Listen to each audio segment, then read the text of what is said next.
सदैव से दिलचस्पी है कि वो गंभीर काम कर रहे हैं, वो अपने स्तरों पर दिए रख के चल रहे हैं, क्योंकि काफिर को मारने की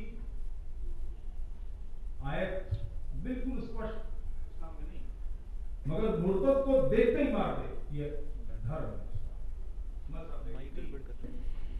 कई भ्रम फैलाए गए हैं, उसमें एक हमारा संगठन विश्व हिंदू परिषद, उसने भी एक वाक्य दिया, हिंदू न पतित भेद, हिंदू पतित नहीं होता। ये बिल्कुल घोर गौरव की बात है। किसी ईसाई या मुसलमान का हिंदू बनना या किसी हिंदू का मुसलमान ईसाई बनना एक लीगल प्रोसीजर होता है, कानूनी प्रक्रिया होती है। मैंने गंगा जल पिया तो मैं इससे हिंदू हो जाऊंगा, ऐसा नहीं होता, ऐसा कुछ नहीं।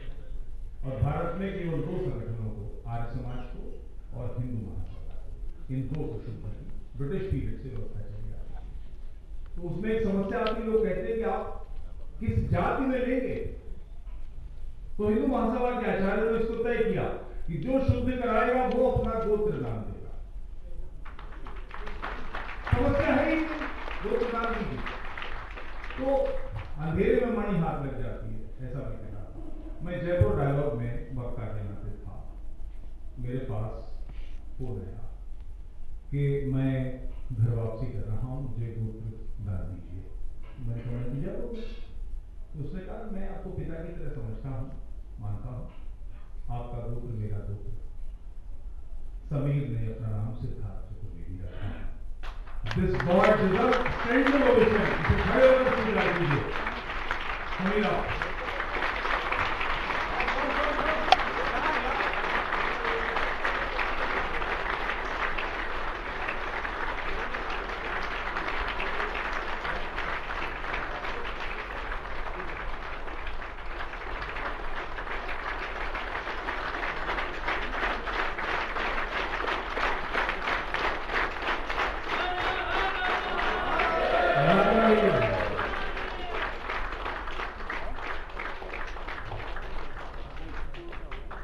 बहुत बहुत धन्यवाद आप सभी सज्जनों देवियों और मित्रों का।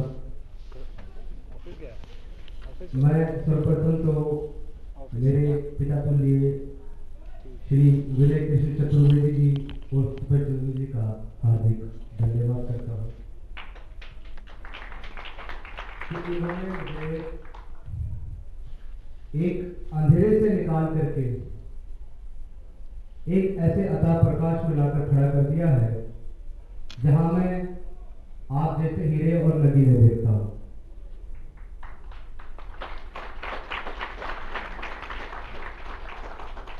और इनका स्पेशल धन्यवाद इसलिए भी करना चाहूंगा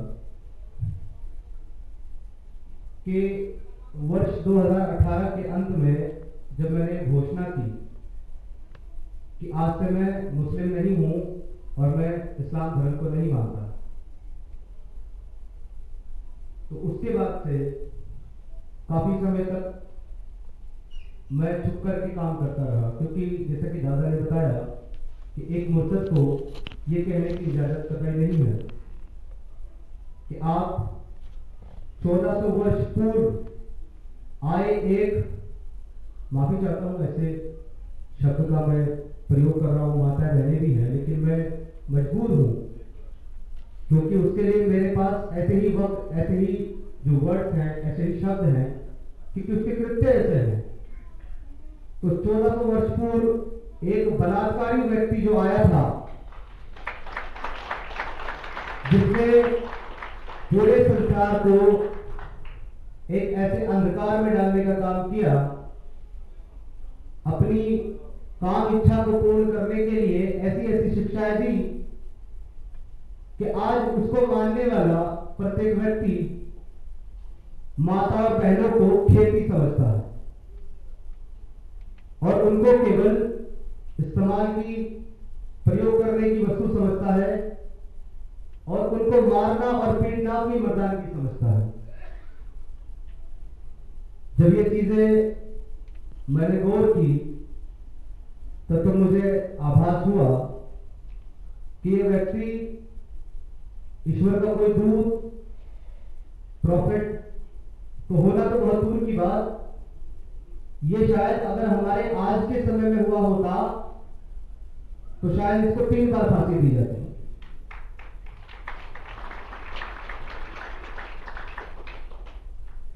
अपनी बात को बहुत संक्षेप में रखते हुए सबसे पहले मैं आपको अपना तुच्छ सा परिचय देना चाहता हूं, क्योंकि मैं स्वयं को परिचय के लायक नहीं समझता। मैं एक मुस्लिम सुन्नी परिवार में हरिद्वार की पावन धर्म नगरी के शहर रुड़की में पैदा हुआ और हाई स्कूल पास करने के बाद मुकम्मल तौर से इस्लाम और भारत के सबसे कट्टर और सबसे ज्यादा खतरनाक एक सेक्ट, एक फिरके तबलीगी जमात का सदस्य बना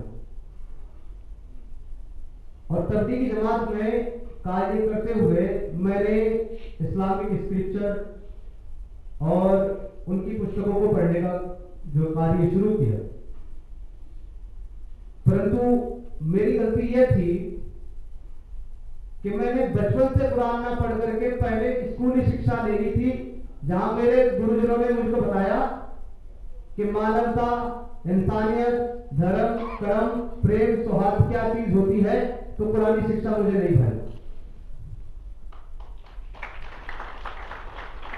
यदि मैंने भी और व्यक्तियों की तरह सर्वप्रथम कुरानी शिक्षा ली होती, आज हम देखते हैं बहुत सारे डॉक्टर्स हैं, बहुत सारे साइंटिस्ट हैं, उनको साफ मालूम होता है कि साइंस के बारे में जितनी बातें इस आसमानी किताब में लिखी गई हैं और मेडिकल साइंस के बारे में जितनी भी बातें लिखी गई हैं, वो किसी चुटकुले से ज्यादा कुछ नहीं है।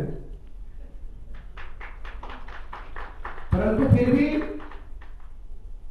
अफसोस की बात है कि एक डॉक्टर, एक साइंटिस्ट जो कि इस पीसफुल कम्युनिटी से आता है और गलती से माँ बाप अच्छे मिल गए, थोड़ा पढ़ लिख लिया, तो वो भी ये कहता है इस्लाम पे बात मत करना, इस्लाम पे बात मत करना, क्योंकि इस्लाम में अकल लगाना हराम है।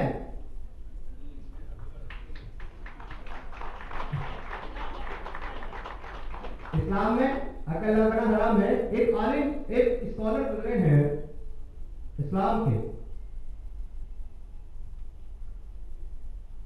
तलाका, वो अपनी पुस्तक में लिखते हैं कि इस्लाम में लॉजिक हराम है। यदि किसी व्यक्ति ने तर्क शक्ति का इस्तेमाल इस्लाम में करना शुरू किया तो वो इर्तिदाद यानी एपोस्टेसी की तरफ चला गया, और यदि मानवता का या नेशन का कॉन्सेप्ट इस्लाम के ऊपर अप्लाई किया तो वो मुर्तद हो गए, क्योंकि दोनों चीजें नहीं है, न तर्क है, न कोई साइंटिफिक बात है, न कोई मेडिकल बात है। एक हवा हवाई किताब है जिसमें हवा हवाई किस्से हैं। एक आदमी, मैंने एक मूवी देखी थी जिसमें बताया गया कि अगर हम अपने ग्रेविटी का जो लेवल है अर्थ के ऊपर, उससे बाहर जब हम स्पेस में चले जाते हैं, तो अगर हमने एस्ट्रोनॉट सूट ना पहना हो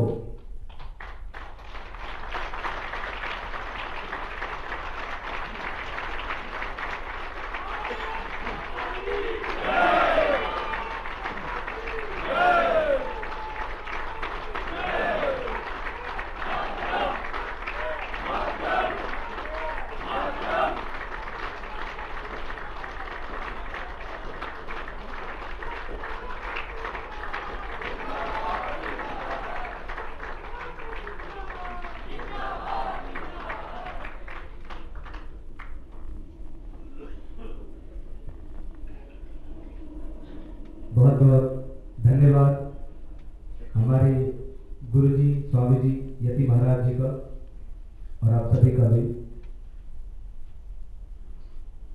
ये है हमारी संस्कृति।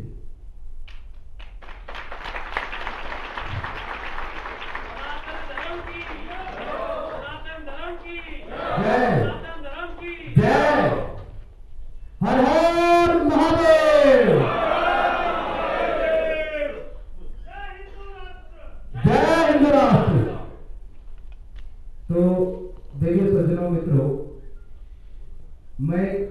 डिस्कशन कर रहा था कि साइंटिस्ट ने बताया कि अगर आप स्पेस के अंदर विदाउट एस्ट्रोनॉट सूट चले जाए ना तो आपकी बॉडी फट जाएगी, क्योंकि ग्रेविटी लेवल है, आपकी बॉडी फट जाएगी। मैं सोचता हूं 14 साल पहले एक व्यक्ति गधे पर बैठकर कैसे चला गया।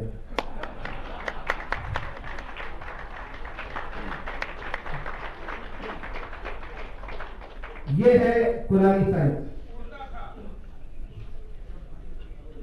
हमारे साइंटिस्ट बताते हैं कि हमारी पृथ्वी जो है वो गोल है, राउंड है। मुल्ला कहता है अर्थ इज फ्लैट, कुरान कहता है अर्थ इज फ्लैट। हमारे साइंटिस्ट कहते हैं हमारी अर्थ रोटेट करती है। साइंस का स्टूडेंट था, गलती हो गई उससे, कुरान पढ़ने से पहले साइंस पढ़ ली। कुरान साइंस कहता है कि हमारी अर्थ रोटेट करती है। अल्लाह कहता है मैंने इसमें पहाड़ किलो की तरह ठोक दिया ताकि हिले नहीं। ऐसी साइंस साइंटिस्ट पढ़ता है इस साइंस को और कहता है इस्लाम पर बात नहीं करना। तो ये मेरा मुद्दा नहीं था, ये चंद एक बातें थी जो मैंने रख दी। असल मुद्दा मेरा जो है कि क्यों मैं एक्स मुस्लिम होने के बाद और फिर सनातनी बना, तो इसका केवल और केवल एकमात्र उत्तर है मानवता और जी मात्र का कल्याण। जय। अगर मैं मानवता पे बात करूं, सनातन धर्म जो है वो एक इतनी बड़ी शाखा है कि एक तो क्या कई जीवन लगा करके भी आप सनातन धर्म को पूर्ण रूप से समझ नहीं सकते। लेकिन अगर उद्देश्य की बात करें तो उद्देश्य मात्र कितना सा है, वसुधैवाय कुटुंबकम। उद्देश्य मात्र कितना है, जीव मात्र का कल्याण हो, जीव मात्र का भला हो, सब निरोगी रहे, सब स्वस्थ रहे, सबका अच्छा हो। और सनातन धर्म है अहम ब्रह्मास्मि, किसी मोहम्मद की जरूरत नहीं हमें।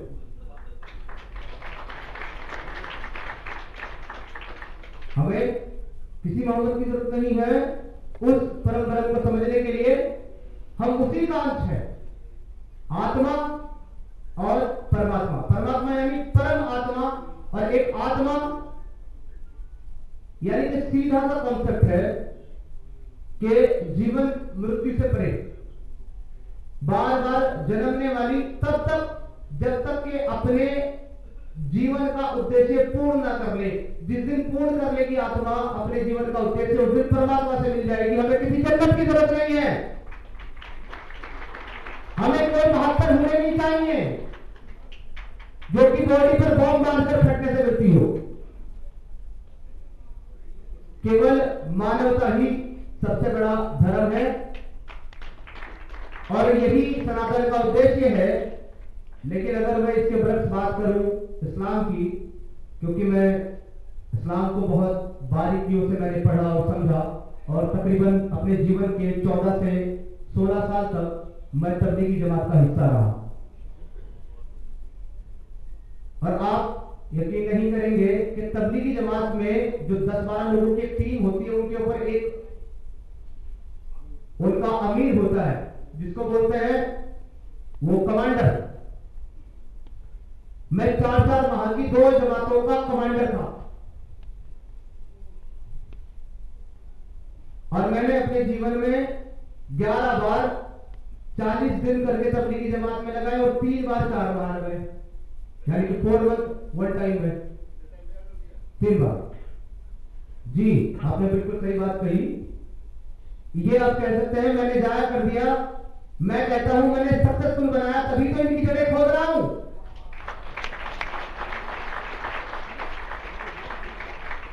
यदि मैंने ये ना लगाया होता तो मैं आज आपको बता नहीं पाता कि अंतर क्या है।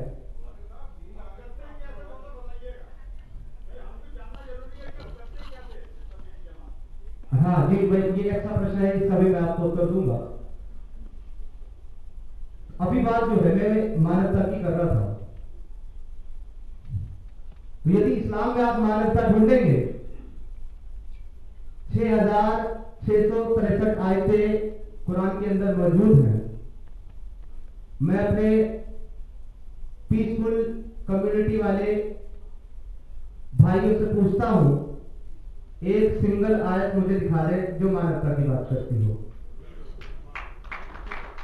एक सिंगल 6662 आप रख लें, मेरे को केवल एक दे दें, मैं मान लूंगा इस्लाम इंसानियत का और अमन का मजहब। ये चिल्लाते हैं ना, Islam is very peaceful religion. इस्लाम अमन का मजहब है, इस्लाम भाईचारे का मजहब है। किधर तुम्हारे कुरान में भाईचारा नहीं, तो किधर से मतलब है भाईचारे का? केवल एक आयत सिंगल आपको मिलेगी, सूरे अल-माइदा की आयत नंबर 32। और बड़े मजे की बात यह है कि दुनिया का हर एक इस्लामिक स्कॉलर इसको कोट करते हुए कहता है कि देखो यहां इंसानियत की बात हो रही है, पर जब आप उस आयत के ऊपर गौर करेंगे, क्योंकि उसकी डेप्थ को वो समझ सकता है जिसने अरबी को अंदर तक समझा हो और कुरान को अच्छी तरीके से समझा हो, तो वो आयत भी एक्चुअली इंसानियत के बारे में नहीं, मुसलमानों के बारे में है। वो कैसे, मैं आपको बता देता हूं। वो आयत है, मन अल्लाह ज़ालिका कतबना अला बनी इस्राईल मन कतला नफ्सिन बिगैरि औ फसादिन फिल अर्द, कि अगर किसी ने भी किसी एक इंसान को कत्ल किया 2 गुनाहों के अलावा, यानी अगर 2 गुनाह करता है तो उसमें वो नहीं आएगा। किसी ने भी अगर किसी इंसान को कत्ल किया 2 गुनाहों के अलावा, तो वो ऐसा जैसे उसने पूरी इंसानियत का कत्ल किया हो। वो 2 गुनाह हैं कि या तो किसी का कत्ल किया हो उसने, बदले में कसास के तौर पर उसको मारा जा रहा हो, या फसाद फिल अर्ज करता हो, यानी कि जमीन में फसाद फैलाता हो, जमीन में फसाद फैलाता हो। और आपको पता है कुरान के मुताबिक जमीन में सबसे बड़ा फसाद क्या है?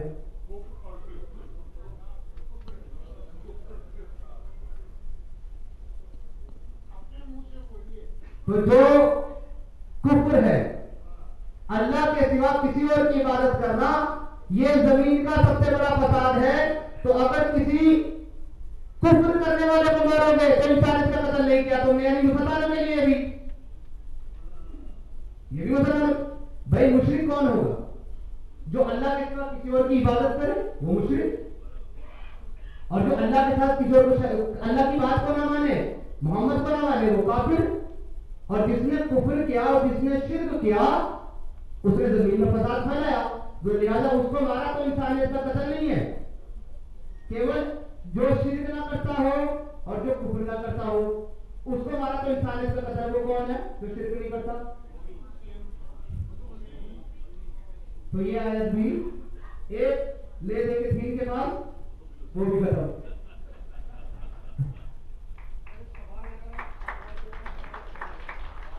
जी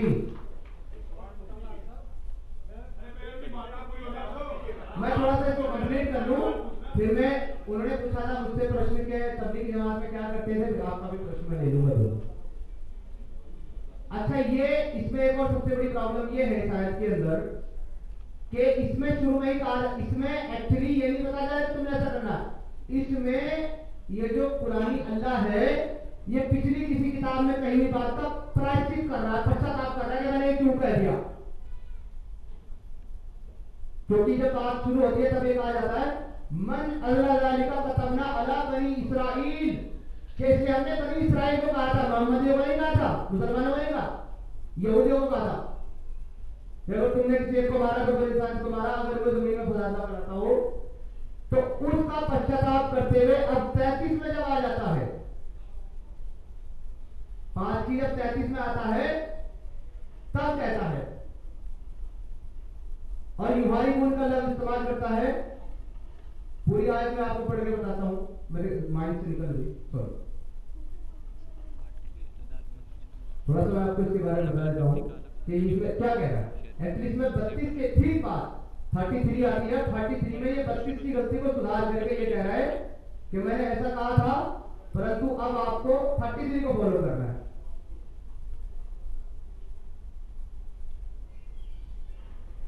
5:33 इसमें कह रहा है इन्नमा जज़ाउल लज़ीना युहारिबूना अल्लाह व रसूलहु व यसअउना फिल अर्ज़ि फसादिन अन युसल्लबू अन तुक़त्ता अयदीहिम, यानी कि और यही है सजा उन लोगों की जो अल्लाह और मोहम्मद के साथ हर्ब करते हैं कि उनको मार दिया जाए, उनको सूली चढ़ा दिया जाए, उनके हाथ पांव अलग अलग साइड में काट दिए जाए, यानी दायां हाथ काटा बायां पांव काटो और बायां हाथ काटा तो दायां पांव काटो, अलग अलग दिशाओं में उनके हाथ पांव काट दिए जाए या उनको देश से निकाल दिया जाए, दर बदर कर दिया जाए। ए मोहम्मदियों, तुमको ये फॉलो करना है, बनी इस्राइल की गलती मैंने सुधारनी। ये है इस्लाम का पीस। जो भी दुनिया में ये कहता हो इस्लाम इज अ पीसफुल रिलीजन, उसको मेरा चैलेंज है, वो दुनिया का कितना ही बड़ा स्कॉलर हो, किसी भी कंट्री का रहने वाला हो, कैसा भी मुसलमान हो, वो आए इस टॉपिक पे ऐसे डिबेट कर ले और उसने साबित कर दिया Islam is a peaceful religion, Islam is a peaceful religion, तो मैं वापस अपने सारे साथियों के साथ इस्लाम कबूल करने को तैयार हूं। अगर वो नहीं कर पाया तो उसको सनातन धर्म एक्सेप्ट करना पड़ेगा।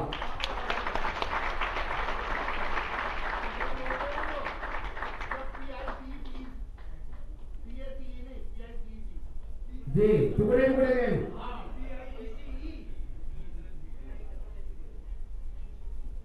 तो मित्रों, सर्वप्रथम बात यह है कि जब ये पीसफुल कम्युनिटी, पीस नहीं पीसफुल कम्युनिटी भारत में हमारे आक्रांताओं के रूप में आई और इन्होंने आक्रमण किए, तो इन्होंने पूरा पीस दिखाया। इतने पीसफुल थे कि मैं हरिद्वार नगरी का रहने वाला हूं, जैसे कि मैंने आपको बताया, वहां पर बाबा जी तैमूर लंग आया था। तैमूर लंग जो था उसने वहां पर हमला किया था और हमारे हरिद्वार की जो इंस्टीट्यूशन है वहां पर आज भी वो हिस्ट्री आपको मिल जाएगी लिखी हुई। एक दिन में 1 लाख से ज्यादा सनातनी हिंदुओं का सर काटने का काम किया था तैमूर लंग ने केवल हरिद्वार में, और जो बचे थे वो डर करके इस्लाम कबूल कर लिए थे। मेरे अपने एंसेस्टर भी उन लोगों में से थे।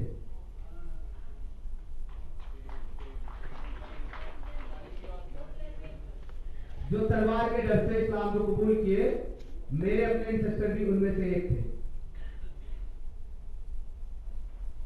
मैं केवल इस मंच के माध्यम से मेरा ये संदेश देना चाहता हूं, यदि मैं आपको अपनी बात बताऊं तो मैं अपने मुसलमान भाइयों से नफरत नहीं करता, मुझे उनसे हेट नहीं है। हर मंच पे ये बात बोलना, हर मंच पे बोलना, ये आप तो चुप करो यार, बहुत प्रभाव पड़ता है, आप तो चुप करो। मैं अपने मुसलमान भाइयों से नफरत नहीं करता, बल्कि उनसे प्रेम करता हूं। मुझे नफरत है इस अरबी आइडियोलॉजी से, जिसने हमारे अपनों को अपना दुश्मन बना दिया, क्योंकि ये आइडियोलॉजी कहती है कि जो इस कुरान के अंदर लिखी हुई बात को नहीं मानेगा वो मुसलमान नहीं रहेगा और वो जहन्नम में जाएगा। वो जो एक मुसलमान है जो पीस से रहना चाहता है, उसको ये कहती है कि अपने माँ बाप को, अपने भाई बहनों को भी अपना दोस्त मत बनाओ अगर वो इस्लाम को छोड़ करके किसी और बिलीफ को माने। ये खून के रिश्तों को काटने वाली आइडियोलॉजी है। ये खून के रिश्तों को काटने वाली किताब है, जो माँ बाप और भाई बहन के पावन रिश्ते को भी काट डालती है। कहती है कि उसको भी मोहब्बत मत करो, उससे भी प्यार मत करो अगर वो तुम्हारे इस्लाम के अलावा कोई और बिलीफ अख्तियार करता हो। यही कारण है कि ये हमारे अपने भारतीय अखंड भारत का हिस्सा, ये पाकिस्तानी हो, बांग्लादेशी हो, या फिर ये नेपाली हो या भारतीय हो, ये सब अखंड भारत का हिस्सा है। ये सब हमारे अपने इस कट्टर आइडियोलॉजी की वजह से हमारे अपने दुश्मन बन गए हैं। हम बाकायदा YouTube के ऊपर मूवमेंट चलाते हैं अपनी, एक्स मुस्लिम मूवमेंट के नाम से। मेरा अपना खुद का चैनल है एक्स मुस्लिम समीर के नाम से, जहां मैं डिबेट करता हूं। 240 डिबेट कर चुका हूं आज तक YouTube पर 240 मुल्लाओं के साथ। आज तक एक भी टॉपिक में कोई मुल्ला मुझे हरा नहीं पाया।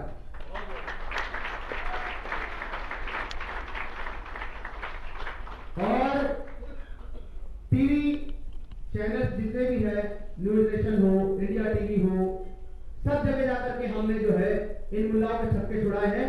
वो इसलिए क्योंकि झूठ के पांव नहीं होते, झूठ नहीं चलता, सच के सामने झूठ नहीं टिक सकता। तो ये लिहाजा हमारे सामने टिकते नहीं है और भाग जाते हैं। तो मैं इन सारे अपने भाइयों को इस मंच से आह्वान करता हूं कि हम सबके एंसेस्टर जो थे वो यहीं से निकले हैं जहां आज आपको बुलाया जा रहा है। लिहाजा आप इस पर गौर करें कि आपको ये पीस वाली आइडियोलॉजी चाहिए या आपको ये वसुधैवाय कुटुंबकम वाली आइडियोलॉजी का धर्म चाहिए। केवल दुनिया में अगर कहीं पूरी मानव जाति की और पूरी मानव जाति के कल्याण की बात होती है, वो केवल और केवल सनातन धर्म है। इसके अलावा दुनिया में कोई धर्म नहीं है। बहुत बहुत धन्यवाद आप सभी का सुनने के लिए। और मैं इस कार्यक्रम के आयोजन करता सभी समिति को और माननीय रुपेश दादा को और स्वामी जी को और सभी मौजूद यहाँ पर व्यक्तियों को बहुत बहुत आभार कहता हूँ और धन्यवाद कहता हूँ कि आपने मुझे यहाँ पर बात रखने का, बोलने का मौका दिया। जी आप अपना प्रश्न रख दें, क्या है? तो फिर मैं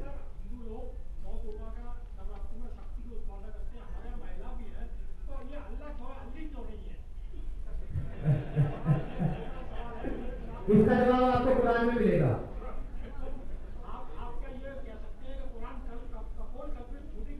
जी मैं आपको बता रहा हूं, इसका उत्तर कुरान में मिलेगा आपको।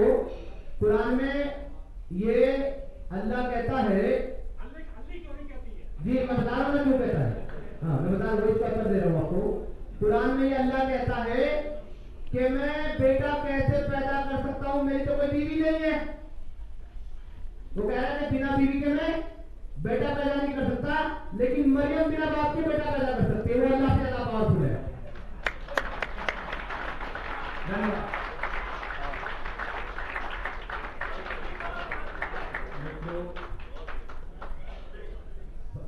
ये बड़ा कठिन होता है कि समय पर सब कुछ हो। बिल्कुल ठीक 1 बजे तक का सारा सत्र मिनट के हिसाब से 1-2 मिनट के अंदर से सब हो गया। भोजन लग गया है, कृपया भोजन करने पर जाइए। 2 बजे यहीं फिर वापस नहीं जाएंगे। 1 घंटे का समय और प्रश्नों के लिए काउंटर पर अपने प्रश्न लिख दीजिएगा, उन सबको इकट्ठा नहीं